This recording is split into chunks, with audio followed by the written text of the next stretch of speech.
So we're out here on the Great Salt Lake and the Antelope Island Highway Road. We're just outside the cities of Syracuse, and as you look out here, it takes a while to find Great Salt Lake. This never was like this when I was a kid. There was always water out here on both sides. It was pretty deep.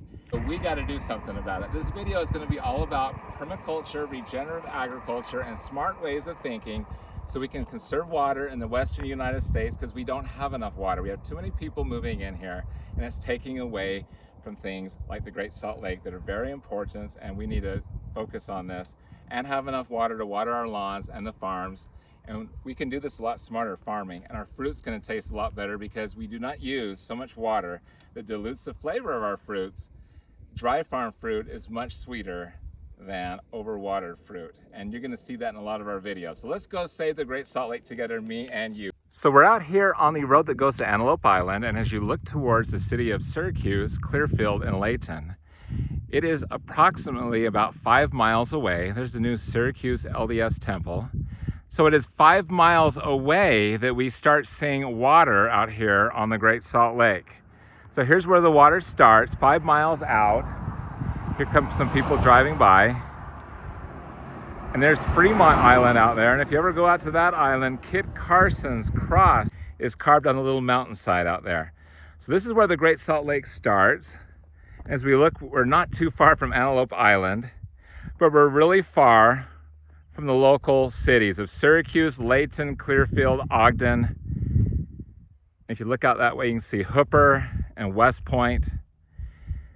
So the Great Salt Lake, they're trying to do what they can to fill it back up, but you can see the government officials don't even know what to do. We're conserving like crazy, so we got to do something smarter. We got to farm smarter. So we are finally here at the Great Salt Lake out here, and there's actually water. It took about 5 to 6 miles to find water. So we're in a water crisis here in Utah. There is not enough water coming in from the mountains and the snowpack to fill up the Great Salt Lake.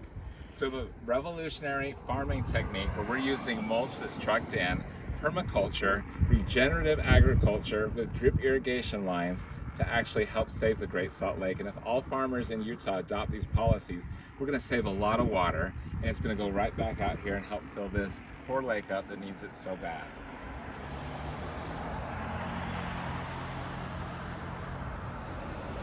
So as we're right here out on the Great Salt Lake on Antelope Island, we look out this way, and this middle part of the Great Salt Lake looks pretty good. But in years past, this was filled up a lot more.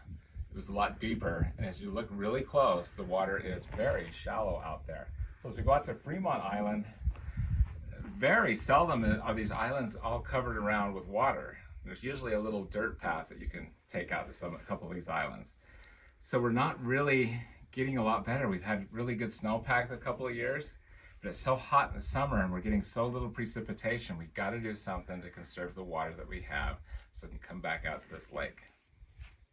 This farm is covered in wood chips, feet of wood chips. This holds the water in like a sponge. We take a look here, we have a timer, and we can set this. And then we go over here and we have a state-of-the-art drip irrigation system with shutoff valves right here. We can turn on each little bit and separate it so we have enough water to water this thing. This uses 75% less water because we are mulching. The mulch holds the water in like a sponge. Look how healthy these trees are. So we come over on this section. These trees are about 15 feet tall. And we see the drip irrigations going. So this uses just a fraction of the water and keeps the soil really rich, as we can see. Look how rich this soil is, nice and black. And each of these trees has 2 emitters that water the trees. So instead of using sprinklers, we're drastically saving water. The wood chips will hold that in like an investment. And this beautiful orchard here is going to thrive with lots and lots of peaches. So they're yet to ripen up yet in this orchard. But in Ogden, we have a really early variety that's going to be ripe middle of June, believe it or not. I always like to pull a few weeds while I'm out here. A lot of these weeds this year. Look how easy the weeds come out. So this whole entire orchard is under a drip system, and the wood chips hold the water in. And we are gonna save the Great Salt Lake, save water, so you homeowners out there have plenty for your lawns, even though growing food, in my opinion, is way more important than lawns. You can see it's penetrating in the soil really good.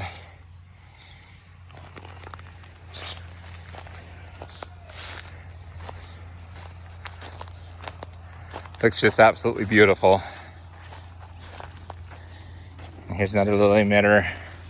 So in one faucet, we're watering this whole orchard, which used to take several faucets to water because it was on sprinklers. Trees like it a lot better. Really lush and healthy. And the wood chips fertilize, keep the watering low, keep the weeds low, and keep the trees nice and healthy in our orchard here on the Great Salt Lake Bay in Syracuse, Utah. So one other thing is this soil here on the Great Salt Lake Bay is not equipped in any way, shape, or form to grow peaches. So by putting these wood chips down, we can actually grow peaches out here.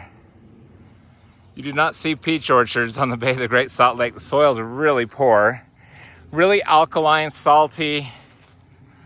And so the wood chips, the drip, saving water, the system that we have here, permaculture, regenerative agriculture, is actually saving the Great Salt Lake, saving water, allowing peaches to grow where they can't, and doing the impossible. It is a beautiful day here in Ogden, Utah. We have a lot of permaculture going on today.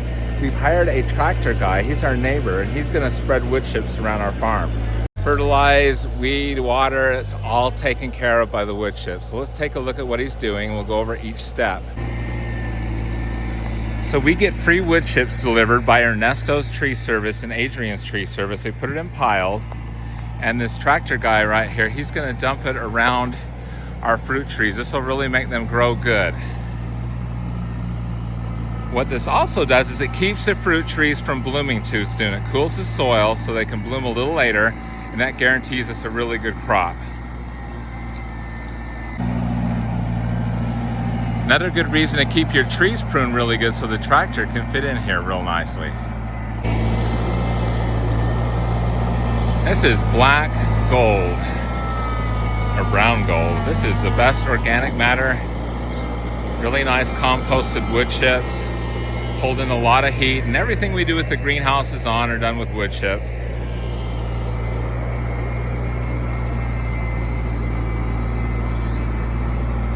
This keeps the soil really nice. It's like stepping on a sponge.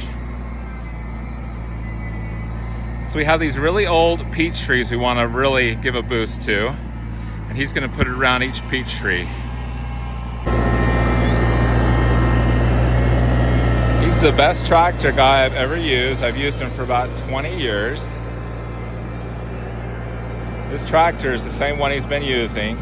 So you meet a lot of really great people, and the ones that are real great you keep for a long time.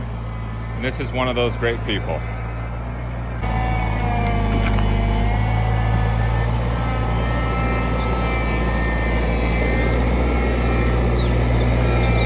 There goes another beautiful load. We put our hands inside this. You can feel the heat coming out of it. It's really nice and warm. And then in the summer it keeps things cool as we mulch around the greenhouses. So we're building a compost pile around each peach tree to get the most peaches and the biggest and best peaches.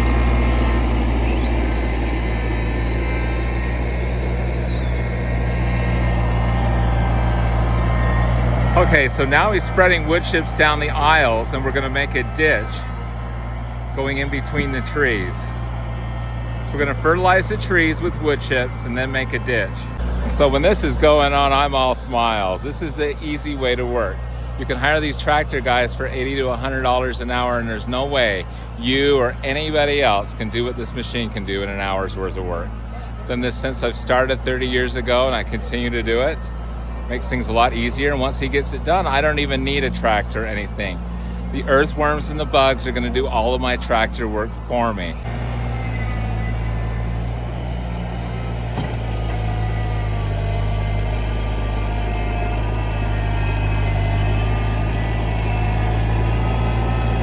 Okay, he's taking the wood chips down the aisles to fertilize, push this around our orchard. You can do this too in a small backyard and just a little area. You can incorporate wood chips to make your own food forest. This is a big area, so notice our neighbors have lawn and everything, but we do not. This keeps it really simple. This used to all be lawn, not anymore. We can actually take care of this orchard now with hardly any time every week because we've gotten rid of the lawn and it's all under wood chip mulch, like a forest. So you notice he's cleaned this wood chip pile out in about 10 minutes. That would take you or I at least a couple hours. And the orchard's looking beautiful. So these are really old trees. I don't know how much longer some of these trees are gonna last, so we're gonna plant buddy trees in between them. So when the older trees die, we have new trees coming up, just like the forest.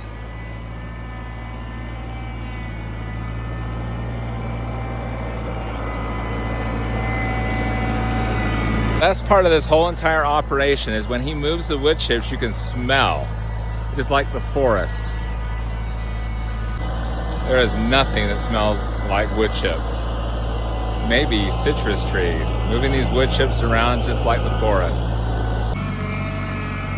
Okay, the next part of this operation is ditches. He's gonna build some ditches to make things easy for me. We have an old-fashioned watering share here. So he's gonna clean these ditches out, remove a small trash tree.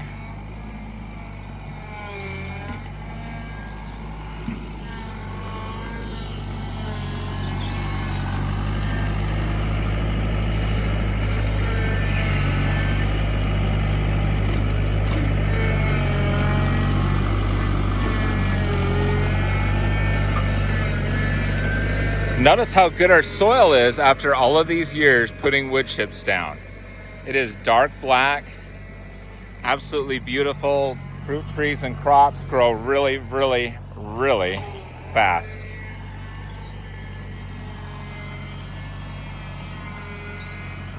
We notice our peaches starting to leaf out. It'll bloom. These peaches will probably start blooming this week with the warmer weather. And that is a little bit too early for my comfort. So we want to get these wood chips around the trees. That'll hasten the blooming, hopefully by a week or so. So he's smoothing out the wood chips, making this farm look really nice.